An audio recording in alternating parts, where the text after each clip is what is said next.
Google has just introduced Nano Banana, which is a major upgrade to image editing in Gemini. One of the key capabilities they are saying is that of consistent character design. So if you take an image like this and say reimagine this person, say as an artist or 90s sitcom, then you get an image like that and you get artist. And the beauty is that the face is quite consistent across all the generated images. One of the next capabilities is that of creative composition, where we can blend subjects' styles from multiple concepts into a single unified image. So if you take these two separate images, we can blend them together and we can get an output where they are together in the same image. That's super cool. And there's also local edits where we can make precise edits to specific parts of an image using simple language. So if you take an input edit like this, you can simply include, say, a Persian rug, a mid-century coffee table. You can change the color of the wall. You can add a bookshelf. You can even add a velvet sofa. So you can keep editing images like this just with prompts. And some of the additional capabilities include design and appearance adaptation, where we can apply a style, texture, and design from one concept to another. And there's also logic and reasoning, use real-world understanding to generate complex scenes or predict the next steps in a sequence. Along with the product release, they've also released tips for getting the best image generation and editing into Gemini app. There are 6 elements to constructing effective prompts. One is the subject. So we need to be very specific about the subject. For example, instead of just saying a cat, you can say a fluffy calico cat wearing a tiny wizard hat. That's about the subject. And in terms of composition, we need to be very specific how the shot is framed. For example, we need to say extreme close-up, wide shot, low angle shot, portrait, and we also need to be specific about the action. So what exactly is happening? Brewing of a cup of coffee or casting a magic spell, and also about the location. So where does the scene take place? Whether it's a futuristic cafe on Mars or it's a sun-drenched meadow at golden hour. We need to be specific about the style as well, whether it's 3D animation or film or watercolor painting or photorealistic 1900s product photography, etc. Whenever we are giving editing instructions, again, we need to be direct and specific. For example, we need to say change the man's tie to green instead of just saying change the man's tie. So they've given example prompts as to how we can preserve a character's appearance. We can chain prompts, and in the first prompt, we can say a whimsical illustration of a tiny glowing mushroom sprite, which is this. And the sprite has a large bioluminescent mushroom cap for a hat, wide curious eyes, and a body made of woven vines. So that leads to the generation of this image. Now, if you want to keep the character consistent, we can see that the same character is smiling in the second image. In order to get that in the same conversation, we need to say, show the same sprite riding on the back of a friendly moss-covered snail through a sunny meadow full of colorful wildflowers. Because it's riding, probably it's smiling. But the idea here is that the character is quite consistent across both the images. And we can see the little AI watermark with all the AI generated images. So hopefully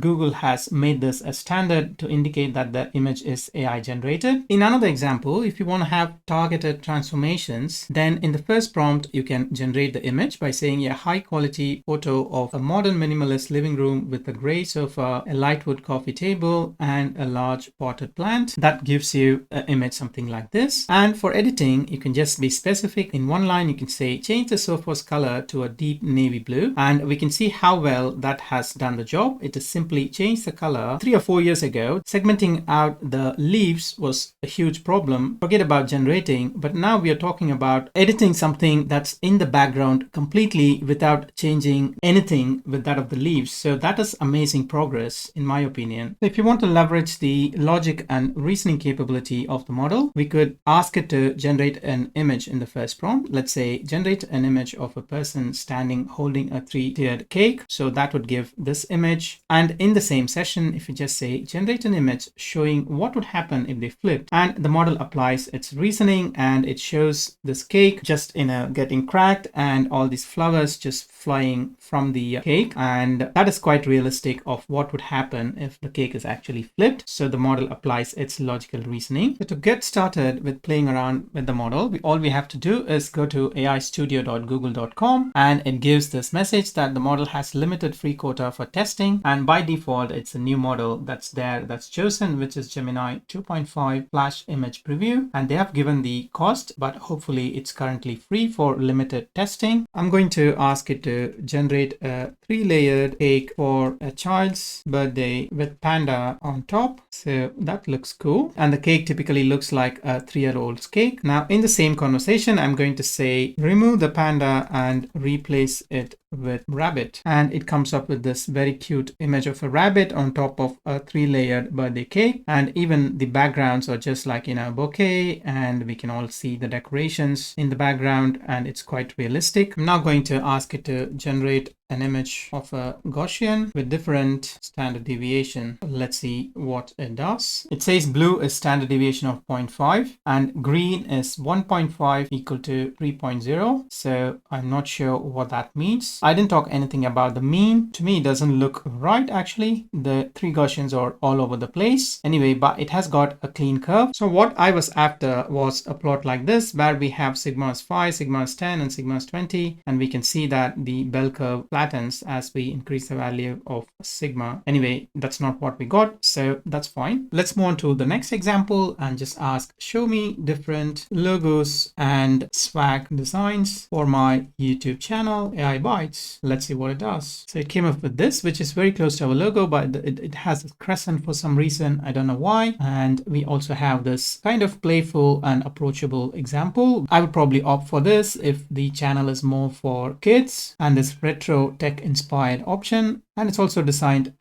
swag, which is a t-shirt. Quite like it. And there's even mug with the same logo on a coffee mug. That is really nice. And in the same conversation, I'm going to ask it to edit the image. I'm going to say change the logo to include 4 vibrant colors. Let's see what it does. So image editing seems to be taking much longer. So it's taken quite a long time in order to come up with the modified image. So we can see that it's already crossed 40 seconds. And after 103 seconds, it has come up with this logo that has a few more colors, and still it's more of a kids logo. Maybe I should have been specific with my prompt. Anyway, that is all that I wanted to demo today. So with this model, we also have the option to use with the Gemini API. So let me know in the comments if you really want a video demonstrating the use of Gemini API, and I will do a coding video. Until then, take care, and I will see you in my next.